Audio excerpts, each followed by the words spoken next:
Perfect. Okay, welcome back everyone to the SNOLAB Seminars Lecture Series.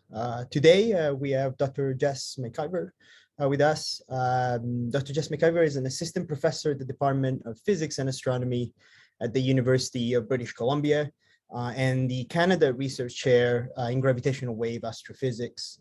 She leads the UBC Gravitational Wave Astrophysics Group, the UBC LIGO Group, and the UBC Triumph LISA Group. Prior to her position at UBC, she earned her PhD from the University of Massachusetts in Amsterdam, and then went on to the postdoc at the LIGO laboratory at Caltech. And she has worked with the LIGO scientific collaboration since 2007 on the characterization of the Advanced LIGO Detector and astrophysical gravitational waves data analysis. And today, she's going to tell us all about the latest results from LIGO and Virgo. So without any further ado, Jess, the floor is all yours.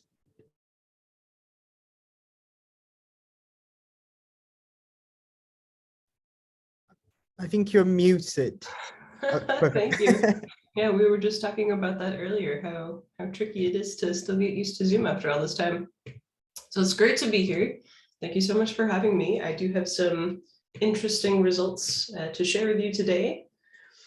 So we're going to break it down from the very beginning in order to give those results some context. So we're going to take a tour from gravitational wave sources and how something generates gravitational waves through how we detect them, and then how we infer what the source is.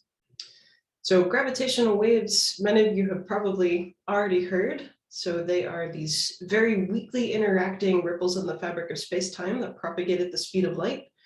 And because they're so weakly interacting, this both makes them very difficult to detect. As we'll see, we'll need a lot of leading edge technology in order to confidently detect gravitational waves. But that also means that they can propagate for vast distances, essentially unaffected. So we're going to get this crystal clear signature of the dynamics of whatever produced that source that's going to pass through dust, through galaxies, through the Earth. And we're going to be able to register that signature in our gravitational wave detectors. So what can we learn from this? So gravitational waves has really unlocked a wide array of new physics and new physics tests. So we've got this independent measurement of distance to sources, which unlocks this independent measurement of the Hubble constants. We've also got this insight into the nature of highly dense matter. So this is in two ways. So we can use gravitational waves to watch how neutron stars rip each other apart as they're merging.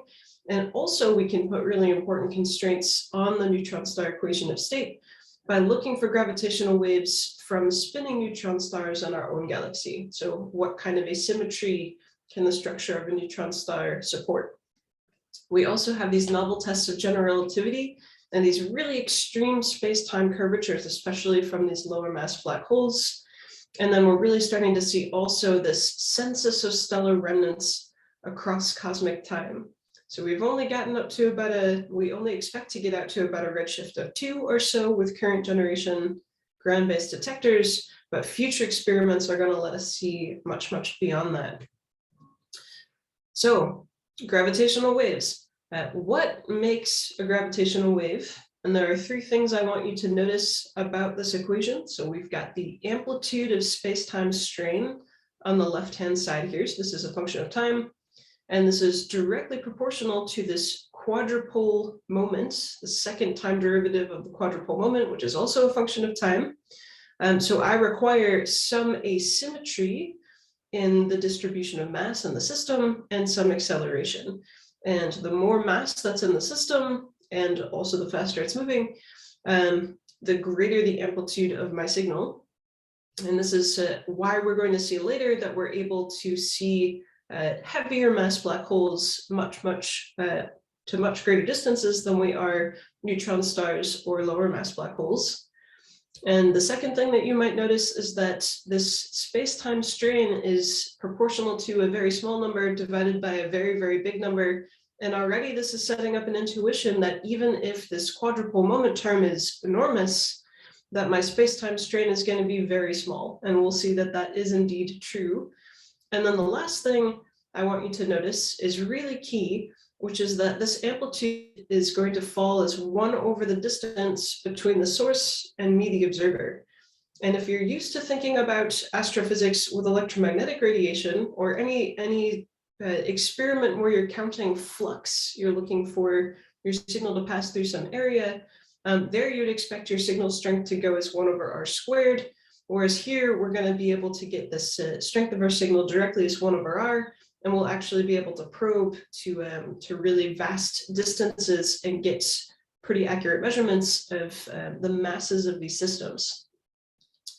All right, so we've got this generation of gravitational waves.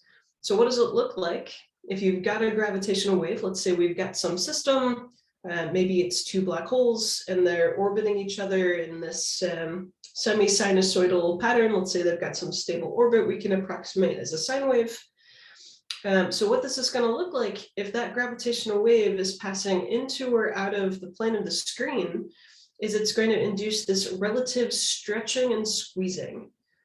And we can measure this as the strain, this change in length over length.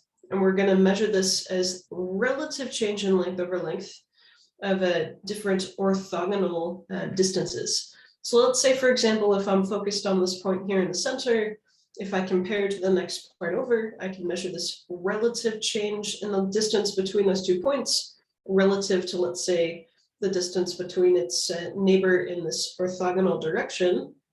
And you'll also notice that the more distance between these 2 points, let's say instead of comparing neighbors, I'm comparing across the square, the 2 farthest points away that I can, I'm going to greatly increase the strength of my signal, the strength of the strain, which is part of the reason why we choose to build these kilometer scale interferometers.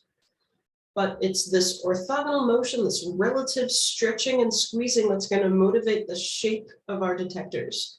So I'm going to choose to build a detector that can sense in 2 directions that I can use to compare to each other. So this is essentially how the LIGO detectors work. We've got some input coherent laser light.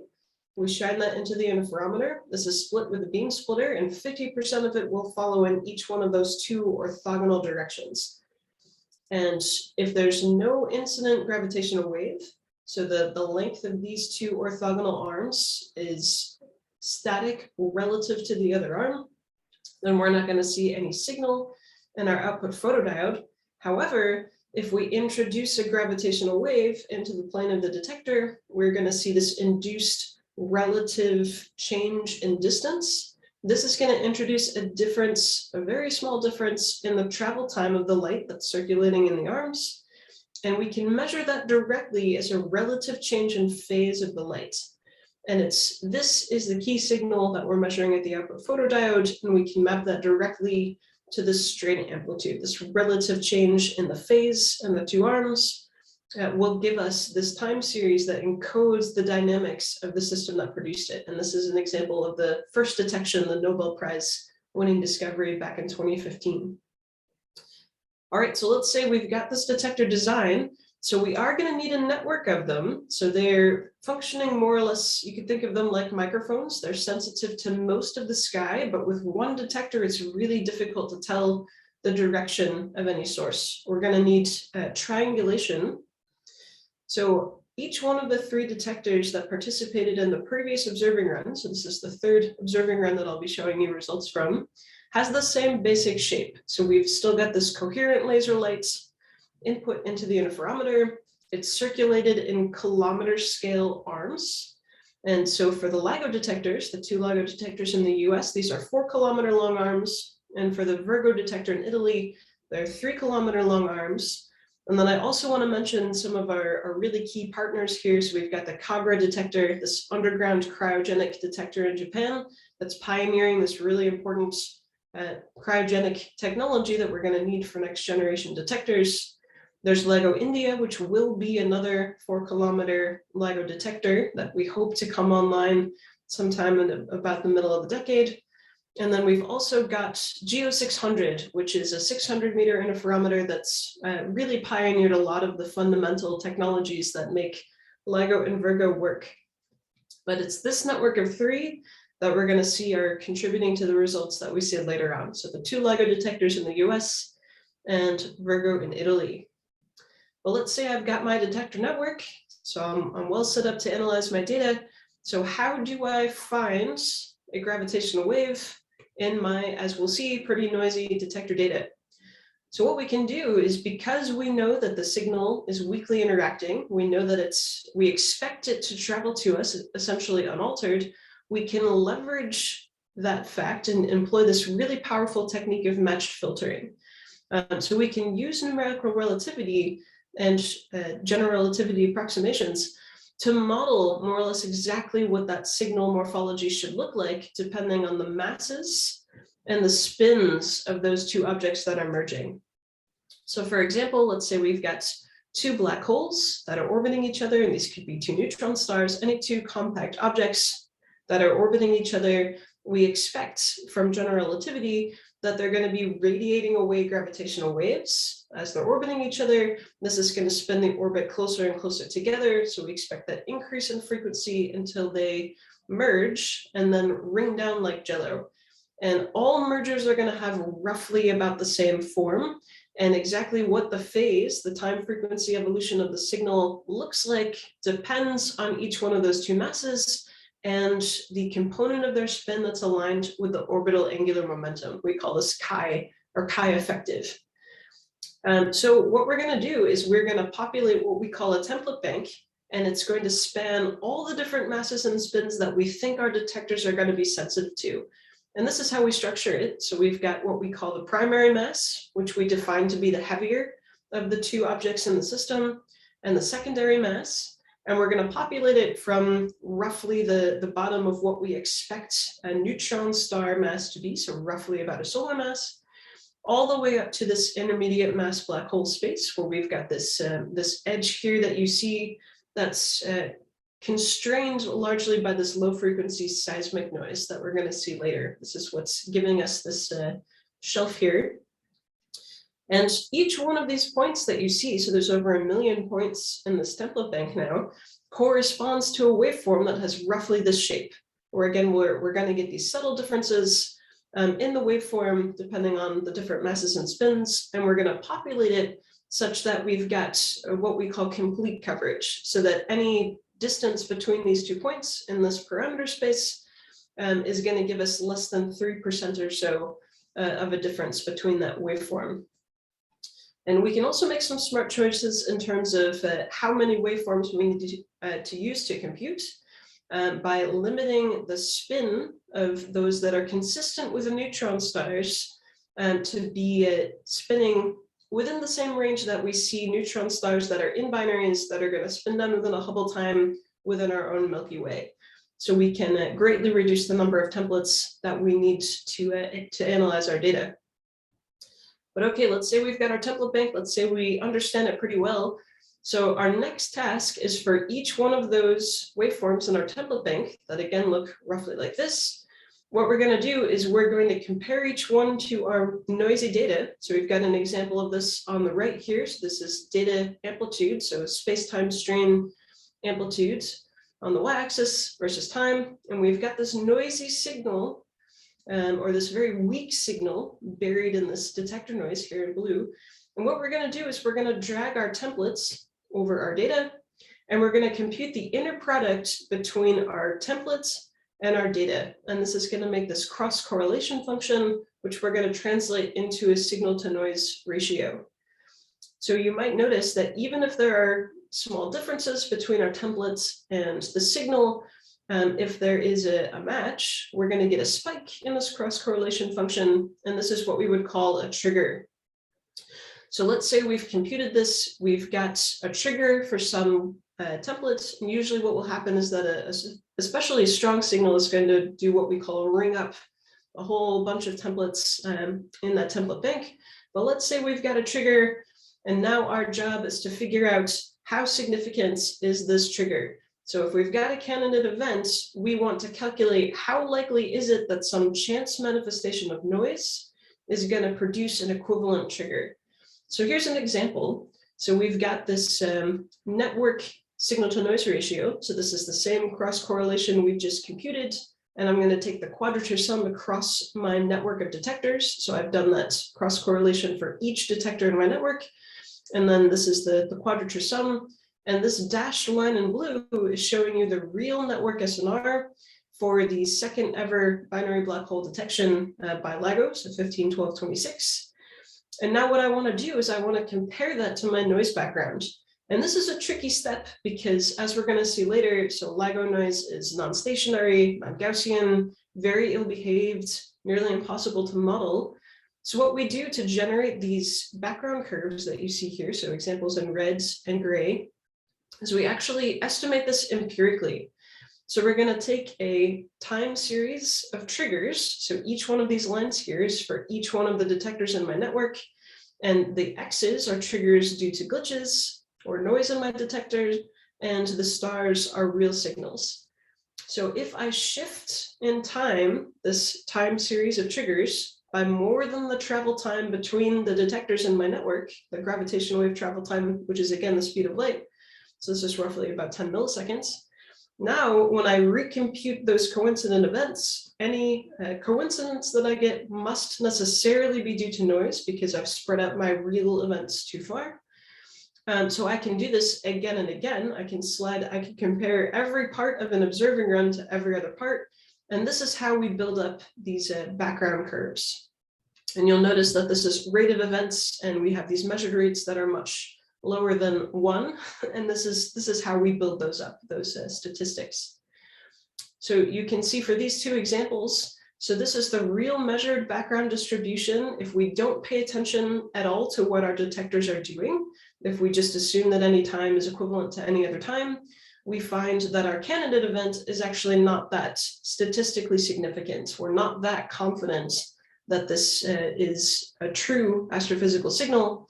However, if I do cut out the parts of the data that I know are much more likely to produce a high rate of false positives, so this is this gray curve here, then now I can compare the same event to my noise background, and I find it's essentially a gold-plated 5 sigma detection. So we'll get a glimpse into why this is such an important process when we get a look at the data a bit later on.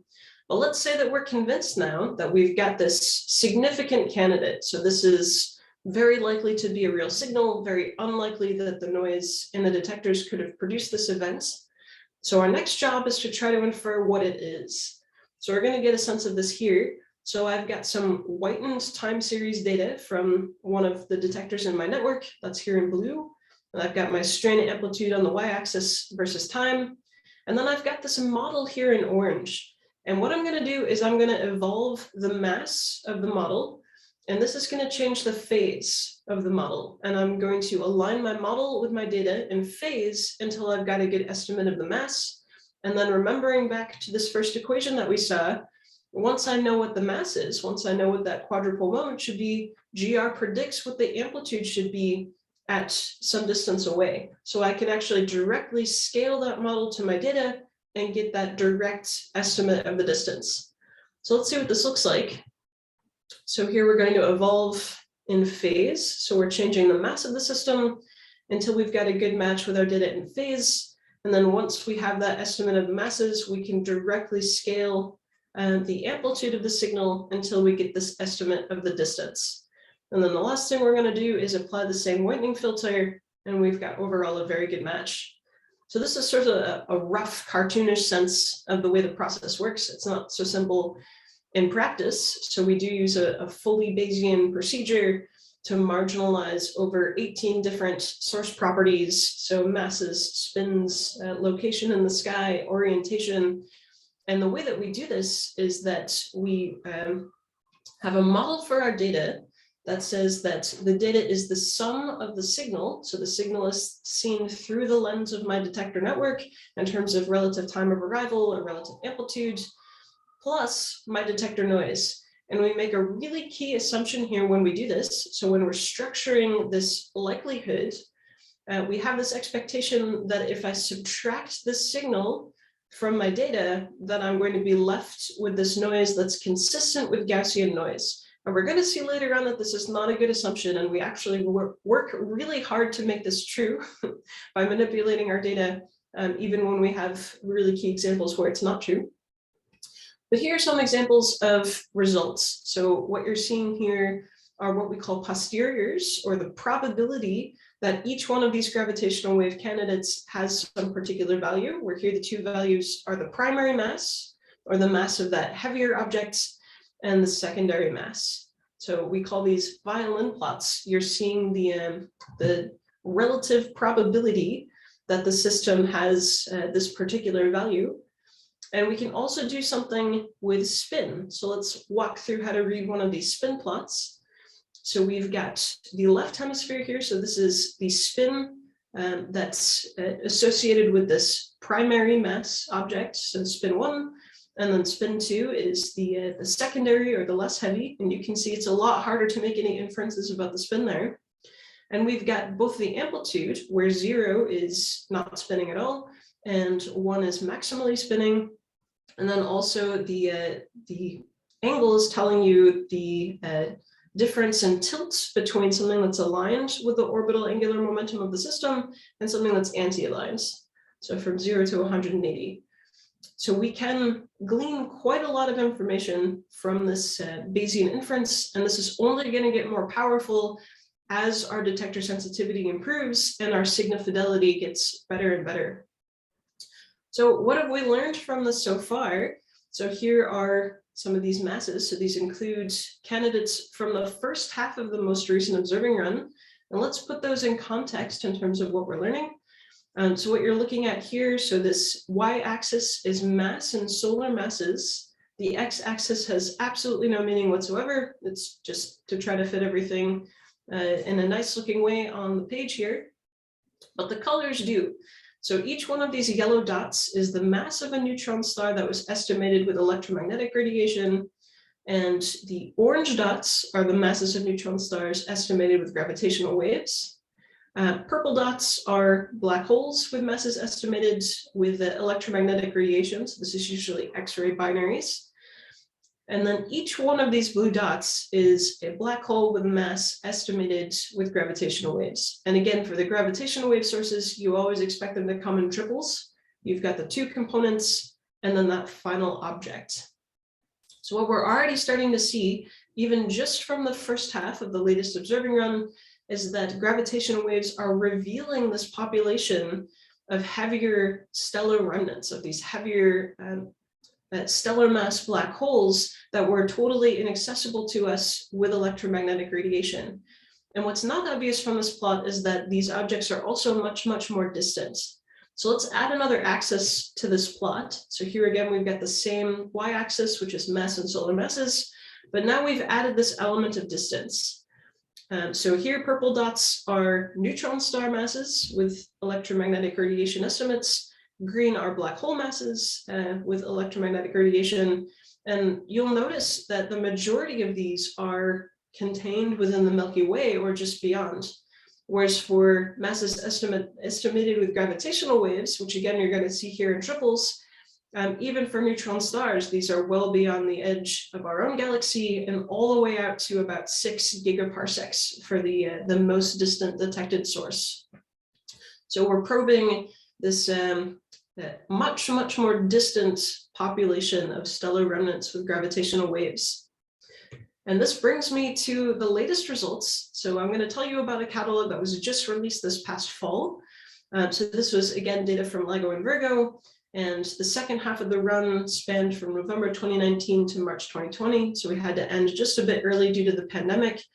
But what we were able to detect is 39 new confident gravitational wave candidates, bringing the total up to 90 that the LIGO and Virgo collaboration have put forward as confident detections.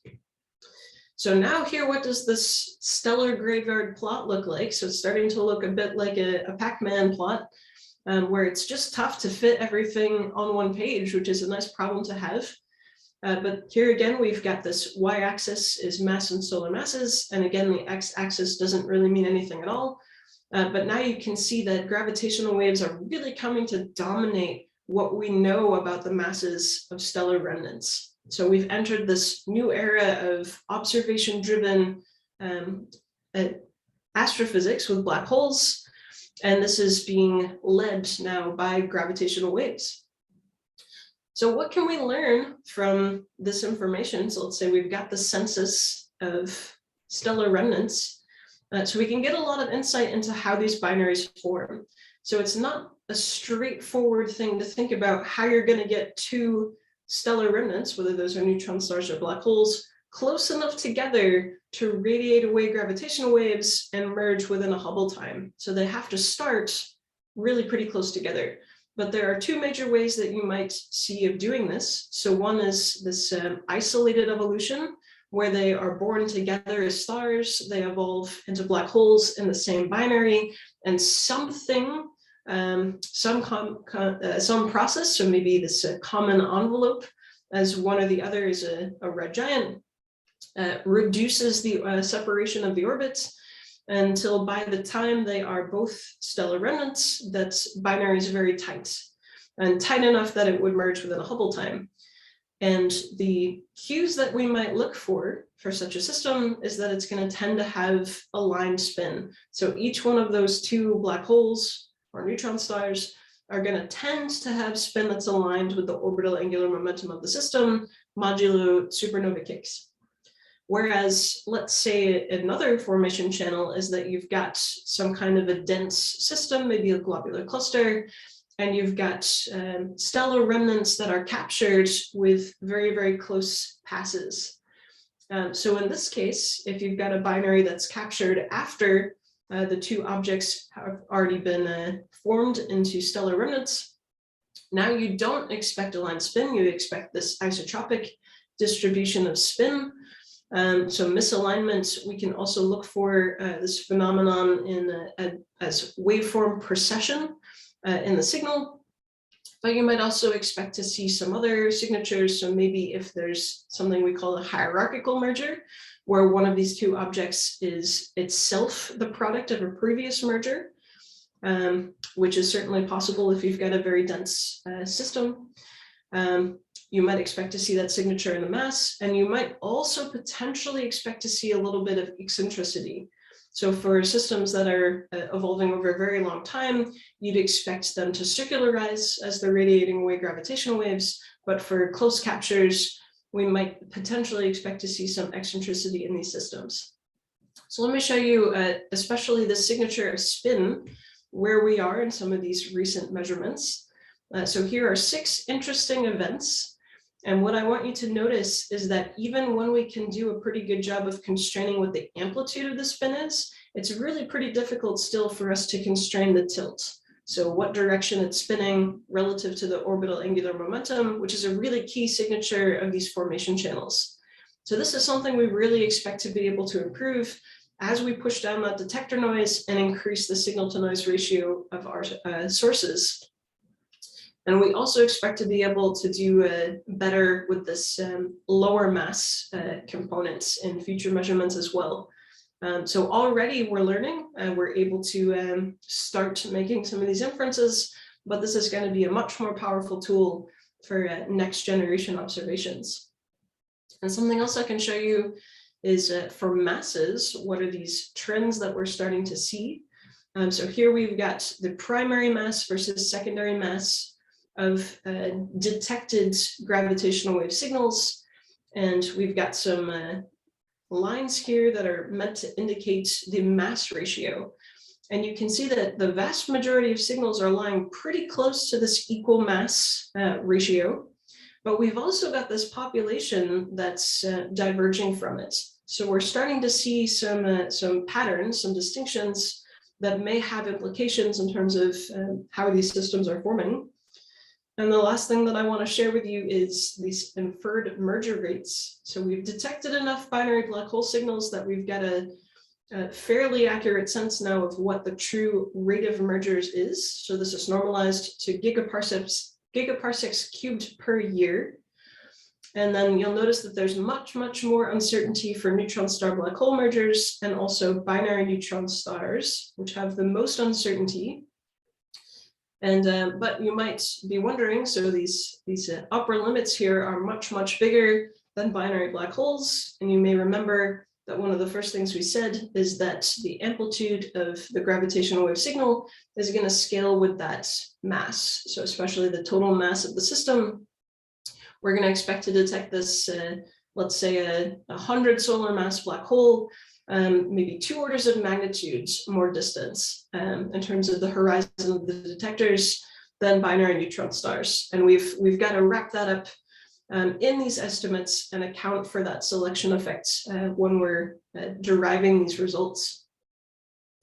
So what else have we learned so far? So we've been able to say a bit about cosmology and also this stellar remnant census. So let me walk you through each one of these 2 plots. So this is to do with the Hubble constant, or the rate of expansion of the universe.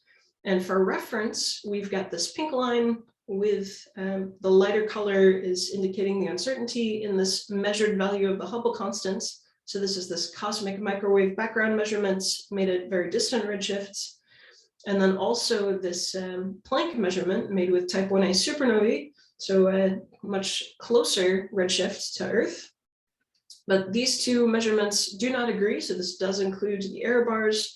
There have been some reports that this is over a 5 sigma discrepancy now between these 2 types of measurements. And the curves that you're seeing are the posterior, or the probability that the Hubble constant has some value given gravitational wave measurements, particularly of the distance of sources.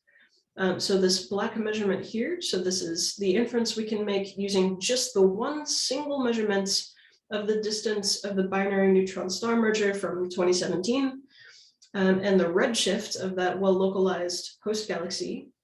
And the blue curve here is the new curve. So this is combining that results with statistical information where you're taking the distance from gravitational wave measurements and then looking at that localized sky volume and averaging the redshifts of all the galaxies contained within that sky volume with the GLADE catalog. So we're starting to tilt just a little bit towards this cosmic microwave background measurement, but both measurements are still completely consistent with gravitational waves. So it's going to take on order of roughly about 10 more binary neutron stars or otherwise really well localized host galaxies, or on the order of hundreds of gravitational wave binary black hole sources that we can get that redshift statistically for us to become competitive. But that's also right on the horizon, so that's exciting. And then over here, we're looking at a histogram of the primary mass of a black hole in a binary black hole system. And we're starting to see some interesting features. And these are, we think, to do with the formation of black holes. So the types of stars that are going to undergo collapse into a black hole gives us a bump right about at this region, more or less as we expect.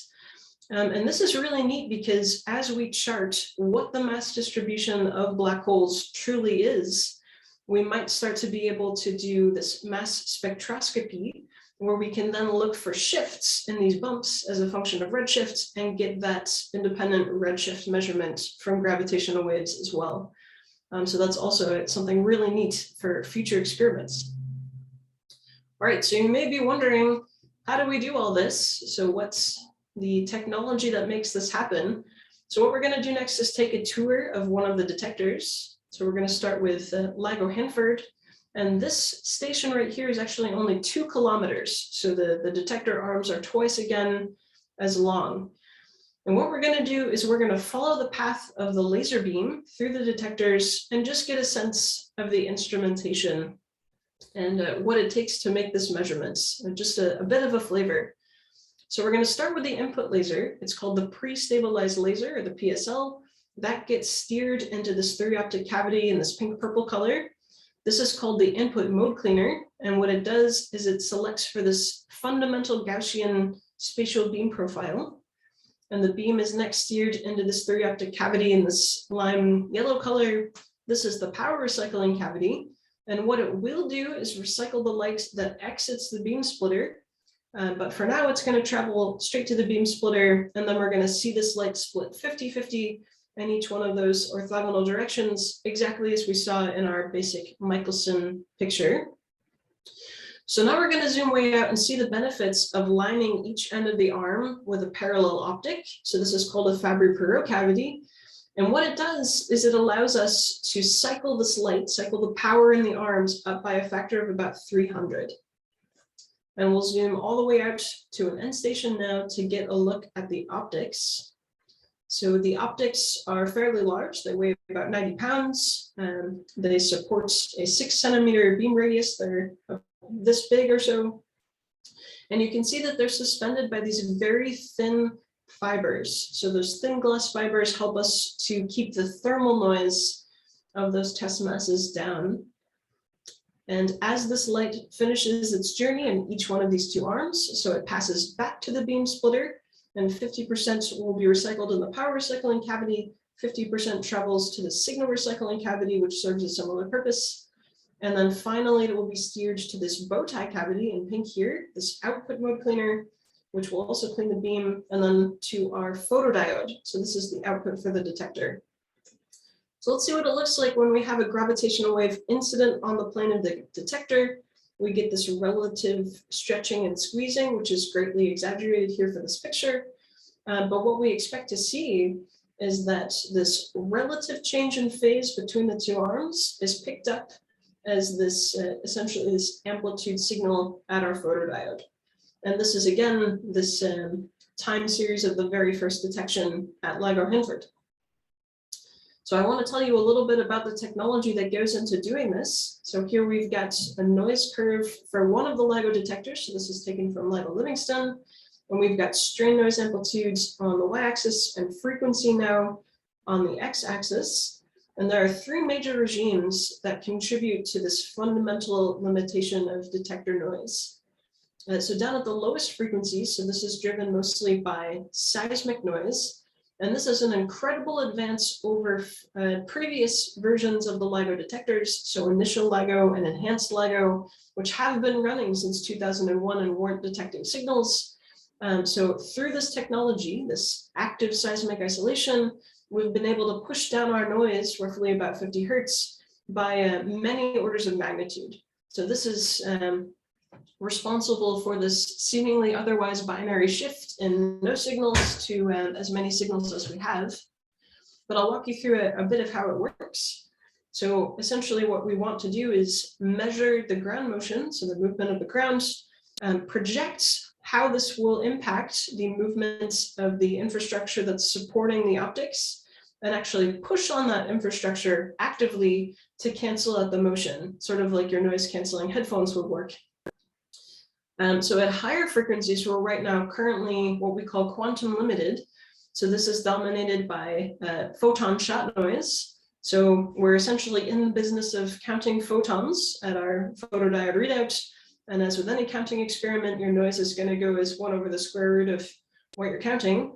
So to combat that, we have a few different options. So one is to input more power into the interferometer. So this is a picture of our pre-stabilized laser. It's an ND-YAG laser beam, so it's 1064 nanometers that's stabilized.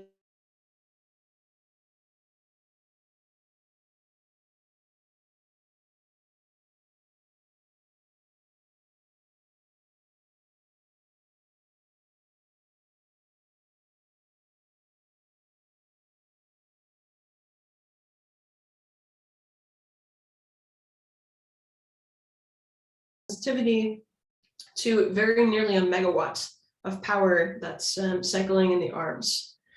And then lastly, we are going to come to rest. So we're not quite here yet, but we are eventually going to come to rest our noise curve on this thermal noise limit. So here again is a picture of one of these optics that are lining the interferometer arms. So we call them test mass optics. And here again, we're expecting that we're going to be limited by the Brownian motion, especially of the coatings, the highly reflective coatings on the surface of the optics that are actually going to physically push the mirrors around in a way that obscures our measurements. So just again, to reinforce the very, very tiny scale of measurement that we're making. And we've got efforts around the world, including here at UBC, trying to engineer improvements to keep the reflectivity that we need and then reduce the thermal noise of the coatings. And so what does all this buy us? So let's check in with a real 2-scale visualization of this relative displacement measurement that we're making. So we're going to start zooming around with the electron outside of a hydrogen atom. And we're going to zoom all the way down to the surface of this proton, and we're going to see 2-scale what the sensitivity of the LIGO detectors are or were when this animation was made in 2016. So we're doing about a factor of roughly 2 better in sensitivity, but this is 10,000 times smaller than the diameter of this proton, is the 2-scale sensitivity of the relative displacement measurement that we can make. And it may not surprise you to learn that there are many, many things that can push the detector around just a little bit and give us all kinds of noise. So transient noise is a huge challenge for us because our signals, at least when we're looking for merger signals, our signals are also transient. So this introduces a problem where we want to exclude transient noise, but not exclude our transient signals. And just to give you a sense, so we call these bursts of transient noise glitches. And here we've got the rate of glitches per minute in each one of the 2 LIGO detectors in the last observing run. And you can see that there's a lot of variation here. And this is largely driven by the weather at both sites. We introduced an instrumental improvement where we actually locked the suspensions that we're using to push on the test masses and stabilize them both in relative length and then also orientation. So we locked this reference essentially that we're using to do that actuation to follow the test mass chain itself. And this did really, really well to reduce one type of this noise, which is what we call slow scattering, but not so well to reduce this other type. So you see at LIGO Livingston, which is dominated by what we call fast scattering, is still going to follow the weather. But LIGO Hanford, which was dominated by slow scattering, did much better after this improvement. And let me just say a few words about what's happening here. So light scattering is one of the most nefarious things that can creep into the detector because it's got this swooping up in frequency, which can really confuse our match filter searches because it matches some of the power we expect in the signal. And what's happening here is that you've got some small fraction of the light that's reflected off of mirrors, and then it strikes some moving surface and becomes modulated with the motion of that surface. And some small fraction of that light is then recombined with the main beam. And what we're seeing here is actually a beat note, this difference in phase between the main carrier light and this modulated light. You can actually back out what the motion of the surface can be by looking at the shape that you see here. And then we potentially get harmonics depending on how many bounces that light is making. So we understand pretty well what the physical mechanism is, but it is still really, really prevalent in the detector. So let's just zoom in on one single day now. So here, instead of looking at the whole observing run, we've got the rate of glitches, or glitches themselves. Each one of those dots is a glitch, where the darker colors are these higher SNR glitches. And there is a dense forest of them. And zooming in even further on just the range of about 16 or so seconds, what we see is that we've got these glitches happening more or less once every other second. And this is really common for us to see, especially during the wintertime where we've got high macroseism. So storms off the coast where the ocean waves are beating up against the shore. And it might seem like LIGO Hanford is far away from the shore in the desert, but it still does get affected by this driven ground motion. And these glitches can rise all the way up to, well, we see about 60 hertz here, but they can get even up to 100 hertz. So really well within the detection band of gravitational waves. So these are a really big problem, and they've actually caused some false positives. So here's one relatively famous example. So this is the very first successfully produced automated alert from the last observing run. So this is May 18th. And it looked very promising at the outset. So a really well localized sky position. The localized distance was actually 10 megaparsecs closer than the 2017 binary neutron star merger detection. And it looked like the probability that the system contained a neutron star was 100%. So we had a lot of astronomers chasing this, but it wasn't a real signal. So it was in fact due to an earthquake. So this pink line is the estimated merger time. And this is frequency versus time for this LIGO-Hanford data. So this is a very nearby earthquake, so it's somewhere in Montana. And that means that we don't get the benefit, a lot of the attenuation of high frequency ground motion that we usually see for distant earthquakes.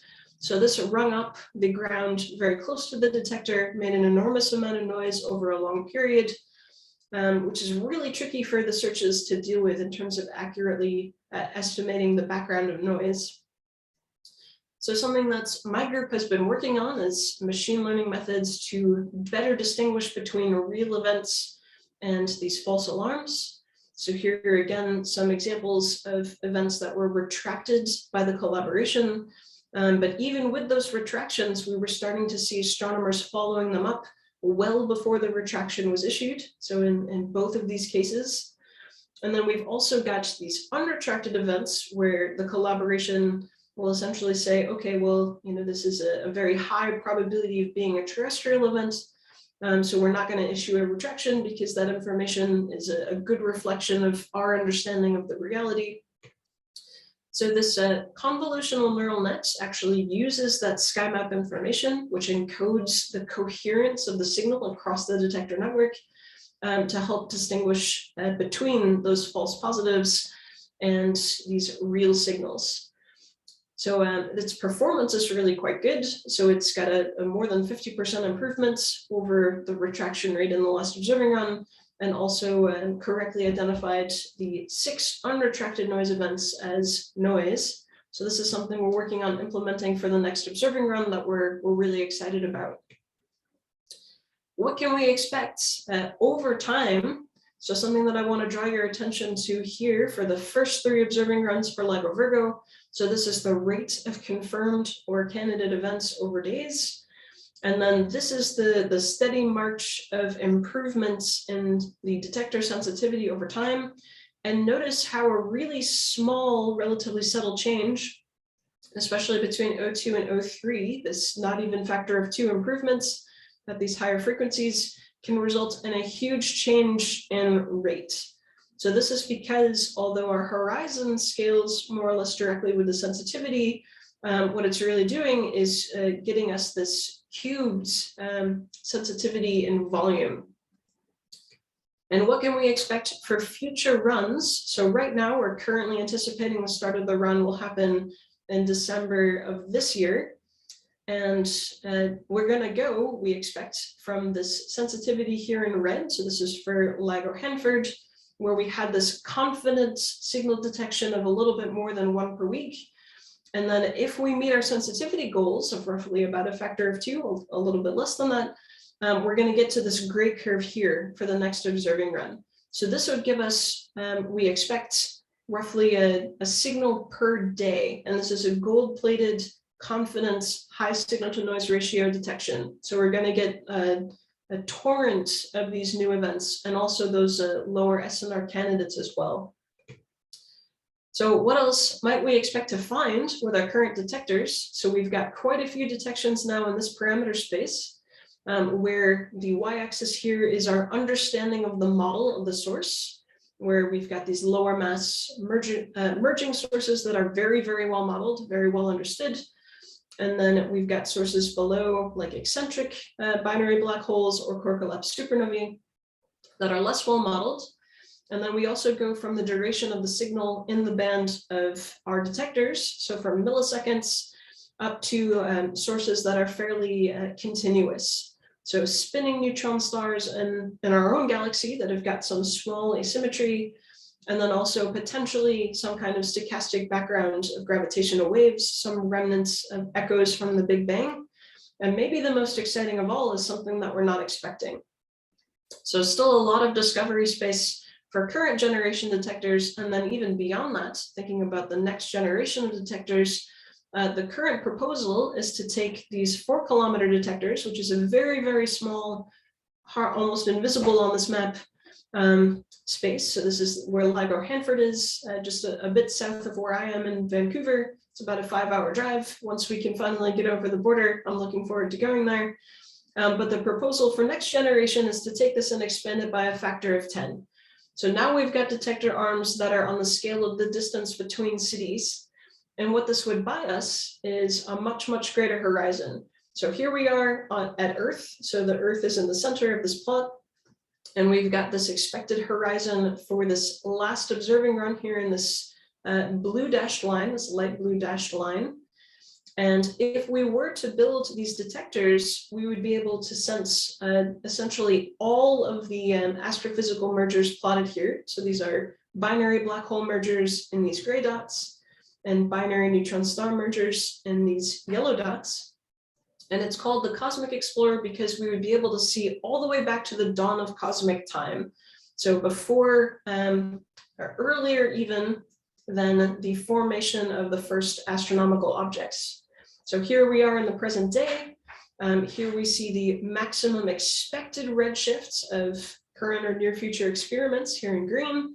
And then this third generation target would be all the way back to before this cosmic dawn.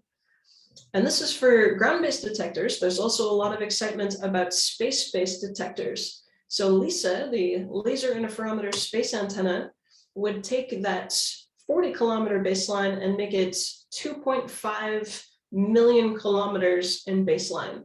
So what this would do is completely unlock this multi-wavelength gravitational wave astronomy. So similar to radio versus visible electromagnetic radiation, we have this complementary set of detectors where ground-based are sensing these higher frequency sources, so stellar mass black holes and neutron stars and supernovae, and LISA would be sensing these much, much lower frequency sources, so supermassive black holes that are eating things, and potentially intermediate mass black holes as well.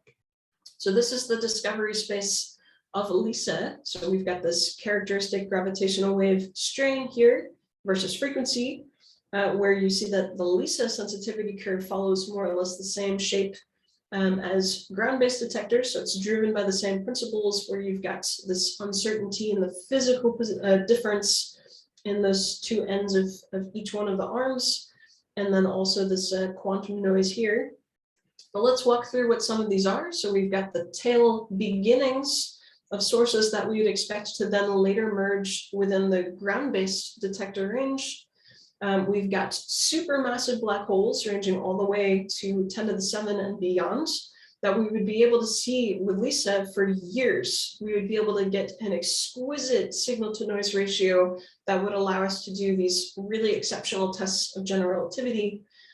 We've got these white dwarfs that are in our own galaxy, so thousands of them that we're going to have to comb through. And then also these harmonic sources, which are the result of a supermassive black hole tearing apart a smaller object. And then I would, of course, be remiss to not also mention pulsar timing. So pulsar timing is sensitive to the highest mass black holes of all. So this is the very slow dance of supermassive black holes as galaxies are in the process of merging. So the way that these work is that you've got a galaxy scale network of really well-known pulsars, and you're looking for these correlated differences in timing that are going to tell you about this breathing, the stretching and squeezing of space-time as those very low gravitational waves, very low frequency gravitational waves pass.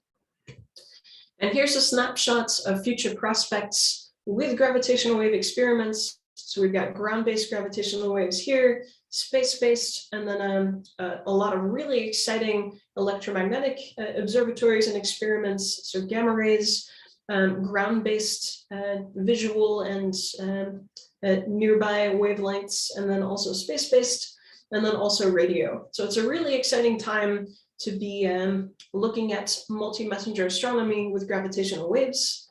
And with that, I'm very happy to take any questions. Thank you very much again for the very nice seminar. Obviously, nice virtual round of applause that with Zoom we can get through. Do we have any questions? Feel free to raise your hand and I can go through one by one.